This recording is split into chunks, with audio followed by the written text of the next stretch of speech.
Palhetas. Distribuição Sinapse. O sabor do imóvel.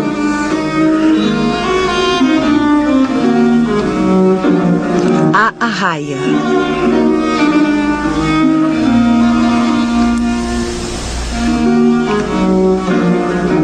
Jean-Siméon Chardin.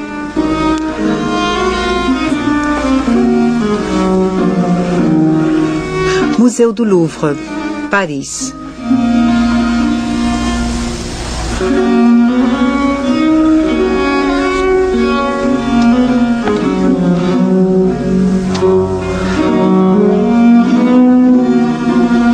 Um entablamento de pedras em torno de um nicho na parede.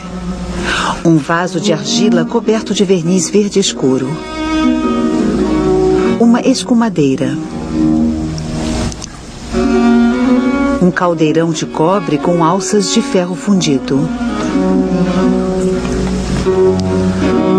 Uma panela de cobre vermelho com cabo de ferro.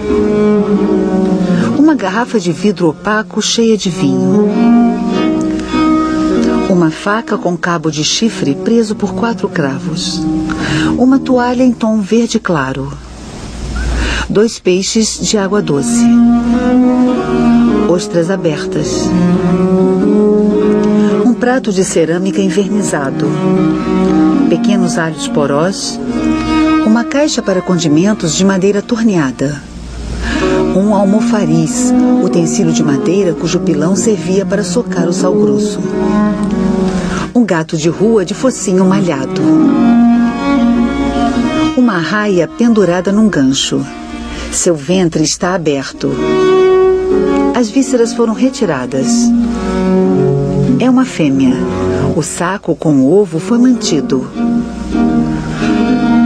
O rabo curvado aparece acima da panela.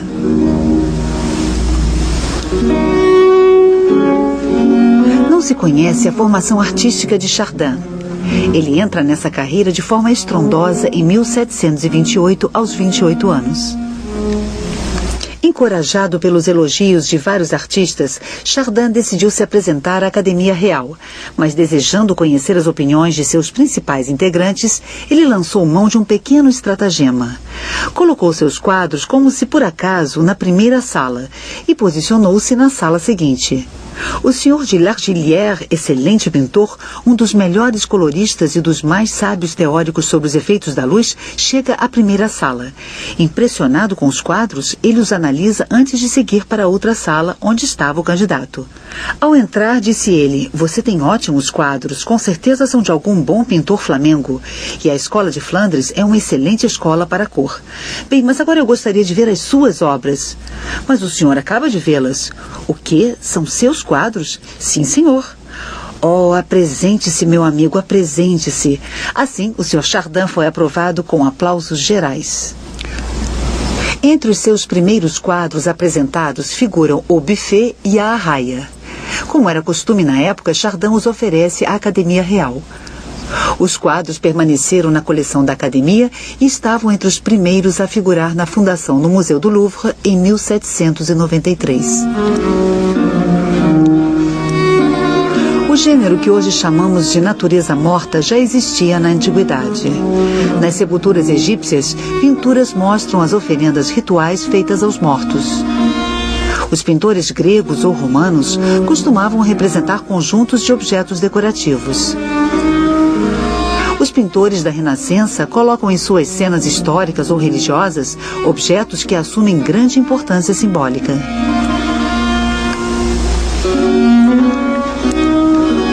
Os holandeses chamam esse gênero de stilleven, natureza imóvel. Frutas, flores, refeições servidas, ourivezarias, cristais refletem a atenção dada ao acúmulo de riquezas. Às vezes, essas composições adquirem um sentido moral. A prata ou o ouro traduzem a futilidade das riquezas. A ampulheta e todo tipo de relógios, a brevidade da vida. As bolhas ou o cristal, a sua fragilidade.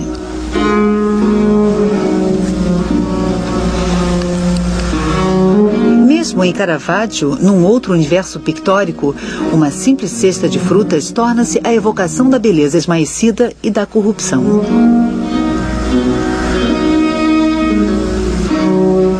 A pintura torna-se meditação para Philippe de Champaigne e Lubin Bogin. No início do século XVIII, na França, a pintura das coisas mortas e sem movimento não é das mais apreciadas. Quando Chardin entra para a academia, ele é recebido na categoria mais baixa. Só muito mais tarde, em 1756, a palavra natureza morta surgiria em francês.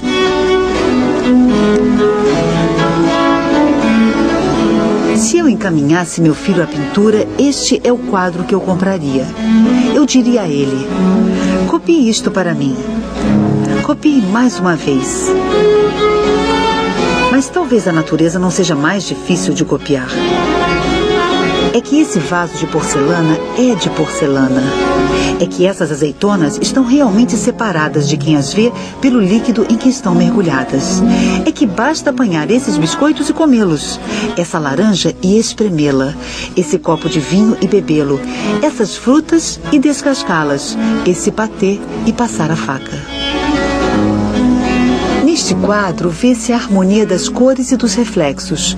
Oh, Chardin, não é o branco, o vermelho ou o preto que você mistura na paleta. É a própria substância dos objetos. É o ar e a luz que você apanha com a ponta do pincel e coloca na tela. Depois que meu filho tivesse copiado e recopiado essa parte, eu lhe mostraria do mesmo mestre a arraia sem as vísceras. O objeto é repugnante, mas é a própria carne do peixe, é a sua pele, é o seu sangue. Seu aspecto verdadeiro não teria melhor efeito. Sr. Pierre, olhe bem para isso quando for para a academia e aprenda, se puder, o segredo de salvar pelo talento a aversão a certas naturezas. Não se conhece essa magia. São camadas espessas de cores aplicadas umas sobre as outras, cujo efeito transpira de baixo para cima. Outras vezes, dir-se-ia que foi um vapor soprado sobre a tela, e outras ainda que aí se jogou uma leve espuma. Aproximem-se, tudo se mistura, se reduz e desaparece. Afastem-se, tudo se cria e se reproduz. Diderot sente-se fascinado pelo pote de azeitonas e pela arraia, o que o leva a questionar-se sobre a essência do realismo. Durante muito tempo será um dos quadros diante do qual mais visitantes se deterão no Louvre. Durante a primeira parte de sua carreira, Chardin dedicou-se às naturezas mortas, ao essencial do conjunto de objetos domésticos e, algumas vezes, aos animais. Cesta de uvas. Lebre morta.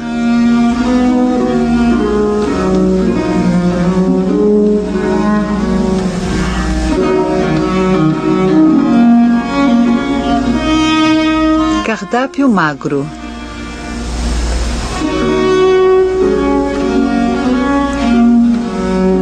Cardápio gordo. A partir de 1733, Chardin, talvez descontente por se ver limitado às naturezas mortas, começa a pintar cenas do cotidiano. Mulher fechando uma carta. O castelo de cartas. Garota com peteca e raquete.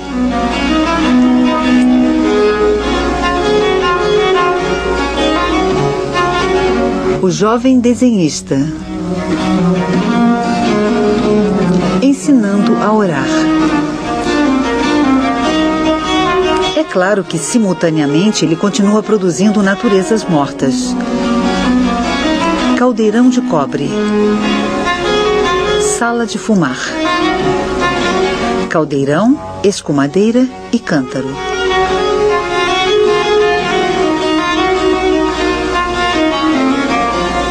As naturezas mortas do fim são bem mais suaves e despojadas.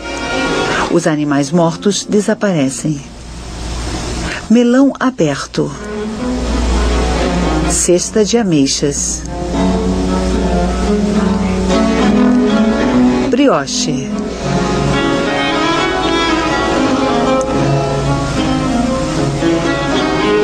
copo de prata.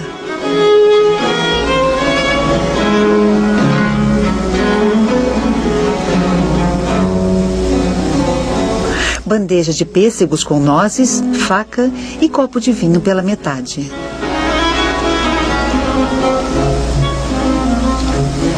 Chardin pintava sempre a partir de um modelo. Como Vermeer, ele utilizava os utensílios encontrados em casa. Assim, todos os utensílios de cozinha de A Arraia serão vistos depois em outros quadros. A escumadeira, o caldeirão de cobre,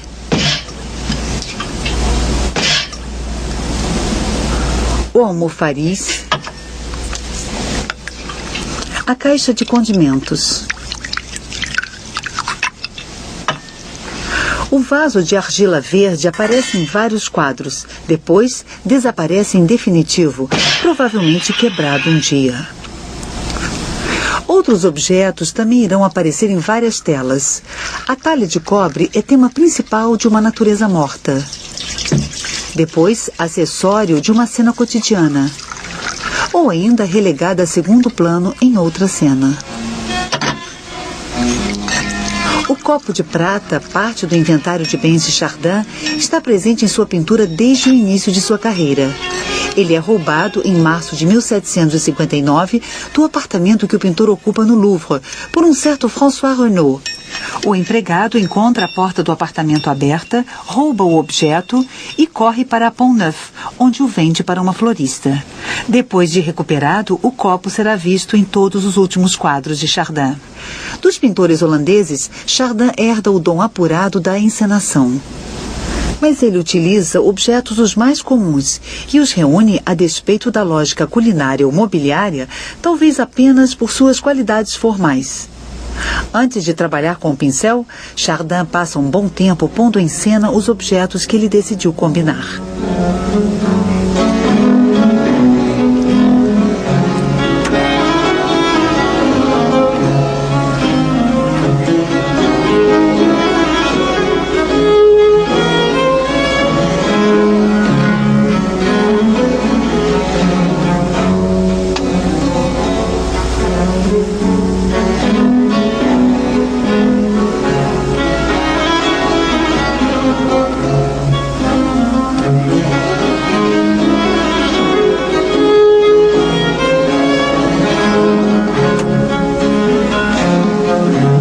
Os autores de naturezas mortas das gerações anteriores davam profundidade aos quadros adotando uma visão de mergulho. Chardin delimita a sua composição, localizando-a numa espécie de nicho na parede. E se coloca muito abaixo, pouco acima da superfície onde estão colocados os objetos. Assim, os objetos são vistos quase que de perfil e a profundidade é bastante reduzida. Esse dispositivo evoca uma cena de teatro e os objetos são colocados nesse quadro como seriam situados os personagens em uma cena dramática. Os pintores que pincelam grandes cenas heróicas são reconhecidos pelos gestos, pelos rostos, pelos cortinados, pelos acessórios, como Poussin e Rubens. Aquele que põe em cena objetos que ele precisa imitar da melhor forma possível corre o risco de ser condenado ao anonimato. Mas um quadro de Chardin é logo identificável. Diderot, atônito, não consegue analisar o estilo do pintor. É uma energia de cores incrível, uma harmonia geral, um efeito picante verdadeiro, belas massas, uma desesperadora magia do fazer, um saboroso prato de um cardápio variado. Diante de um Chardin, para-se como por instinto, como um viajante cansado que se senta, quase sem se dar conta, num lugar onde ele encontra vegetação, silêncio, sombra, água e frescor.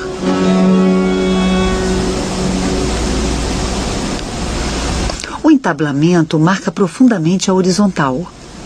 Essa horizontal é repetida pela junção das pedras da parede. Um pequeno deslocamento na linha das pedras e uma zona de sombra acentuam a profundidade. Nesse quadrado, os objetos estão dispostos de modo regular. Várias formas cheias, verticais e várias oblíquas. A arraia ocupa exatamente o meio do quadro. Ela desenha um triângulo cujo topo se situa na mediana. Essa forma triangular é retomada com frequência por Chardin, de forma bem dramática nas patas da lebre morta ou de modo mais suave na forma da cesta de ameixas. Outra presença constante é o oblíquo, que corta as horizontais e as verticais.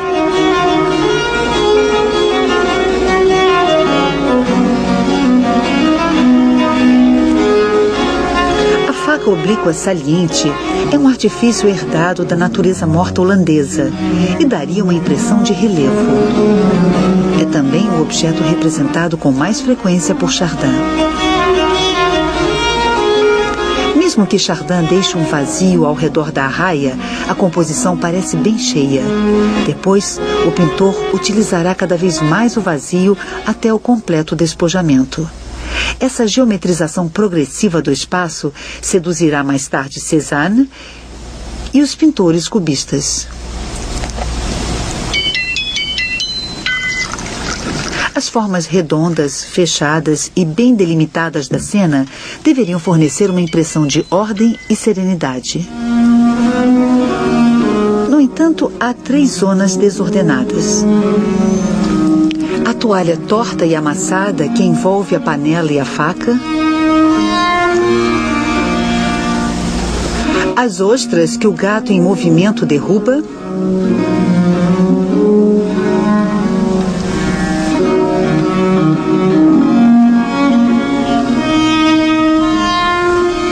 O rasgo no flanco do animal que introduz no centro do quadro a maior perturbação formal e cromática.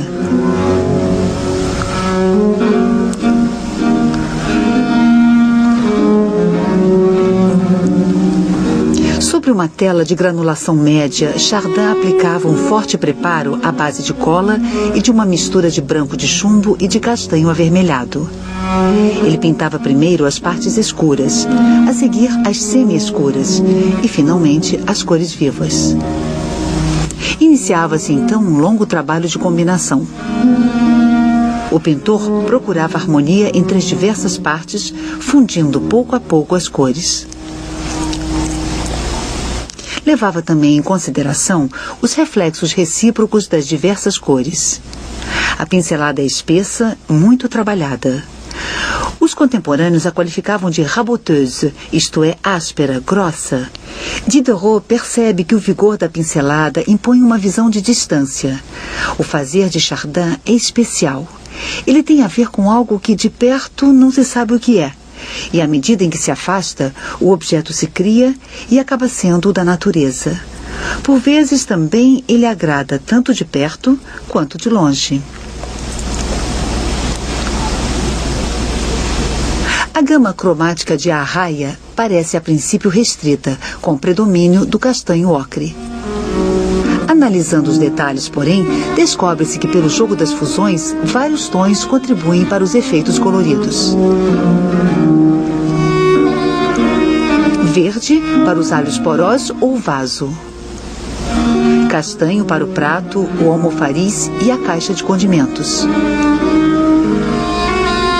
Cinza azulado para a lâmina da faca e certas sombras. Ocre amarelo para as partes finas da arraia ou a rolha de cortiça. A toalha, a pele do gato e a pele da arraia formam manchas mais claras que contrastam sobre os fundos escuros.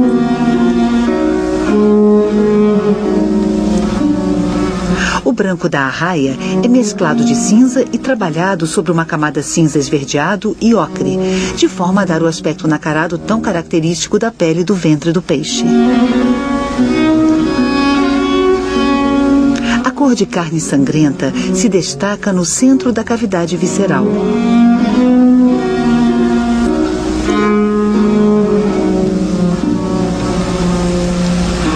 Ecos discretos dessa grande ferida vermelha, uma mancha de sangue sobre a barbatana e marcas sobre o cabo da faca.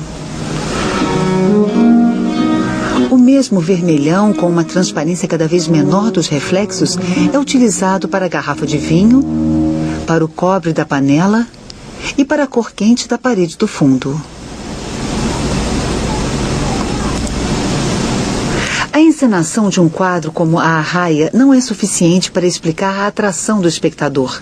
À primeira vista, Chardin reúne os elementos de uma refeição. O animal representado é uma arraia, identificada por seu nariz menos pontudo que as outras espécies de arraias e por suas escamas em forma de cachos. O quadro evoca, pois, a cozinha, um lugar onde se elaboram divisões fundamentais entre o cru e o cozido, o sólido e o líquido, o salgado e o doce, o gordo e o magro, o animal e o vegetal, o peixe e a caça. A imagem marca bem uma forma de separação, distinguindo o vivo à esquerda, o inanimado à direita. O que se come e se bebe no centro e o que serve para cozinhar ou para comer dos lados. E entre o que se come cru, as ostras, e o que se come cozido, os peixes. Nos países católicos não se comia carne às sextas-feiras, somente peixe. E o espetáculo proposto é o de uma refeição que acontece no dia da morte de Cristo. É também na cozinha que certas transgressões são permitidas. Para preparar as iguarias, é preciso antes fazer com que os alimentos passem do estado de objetos repugnantes ao de alimento comestível.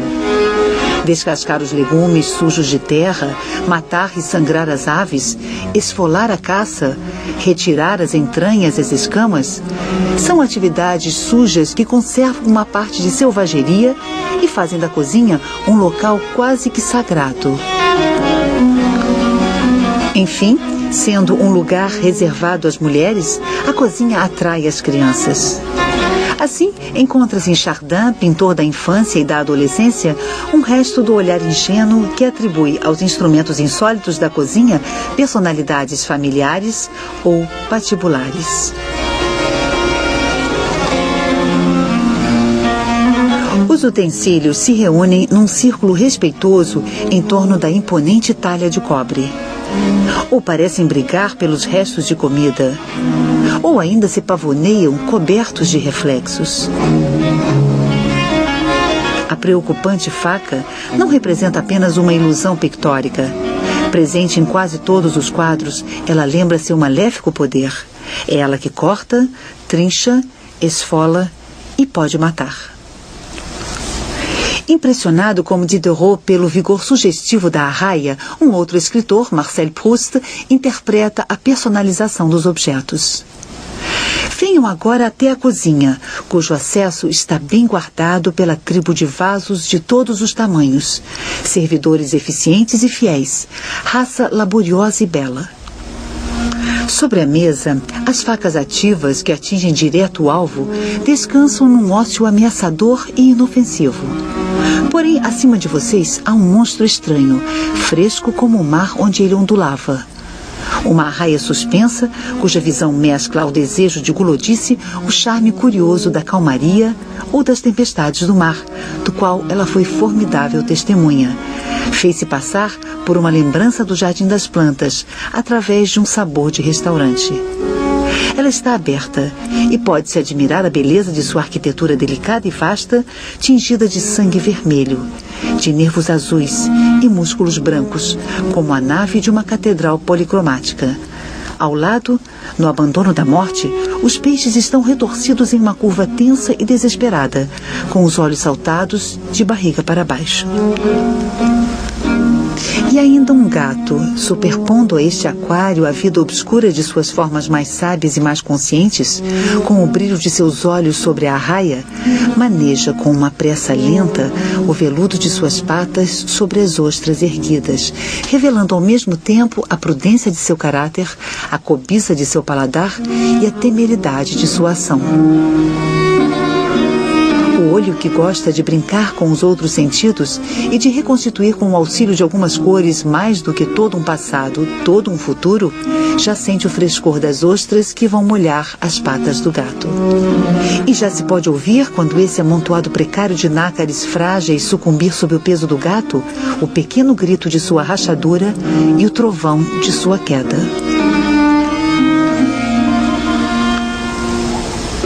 O gato é o único ser vivo do quadro. Ele é uma ameaça. Todos sabem que ele gosta de peixe cru ou cozido e provavelmente também das ostras. Animal familiar, amado por Chardin, ele também é, de certa forma, feiticeiro. Ele enxerga a noite e compactua com o diabo. Ele desfaz a bela ordenação dos objetos feita pelo pintor.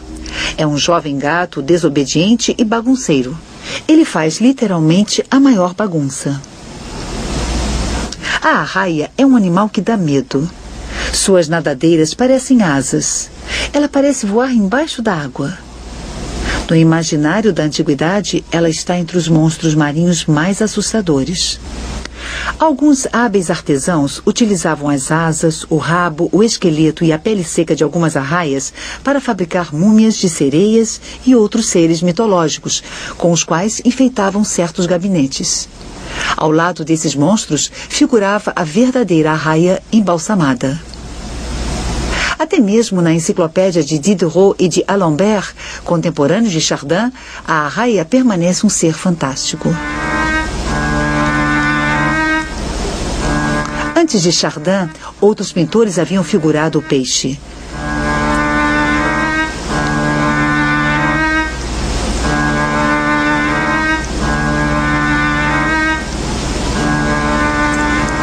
O próprio Chardin retomaria o tema várias vezes, colocando, porém, o animal de perfil.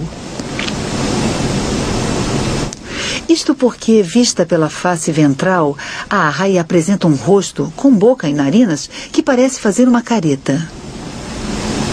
Suspensa por um gancho no centro do quadro e mostrando a sua face mimética, a arraia atrai o olhar do espectador, que não pode deixar de identificar o animal com uma espécie de personagem humano. Esse dispositivo, que também lembra o boi de Rembrandt, evoca os esfolados das aulas de anatomia ou as cenas de martírio e crucificação.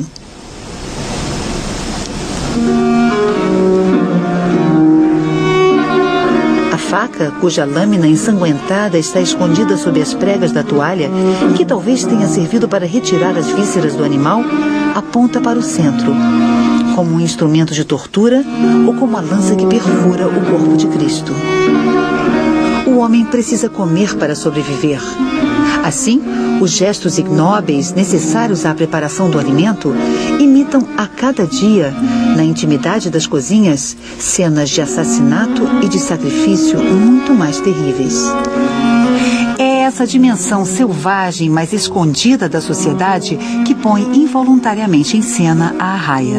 Em meio a essa reunião de objetos, o peixe aberto e ensanguentado traz para o quadro a violência de uma cena histórica.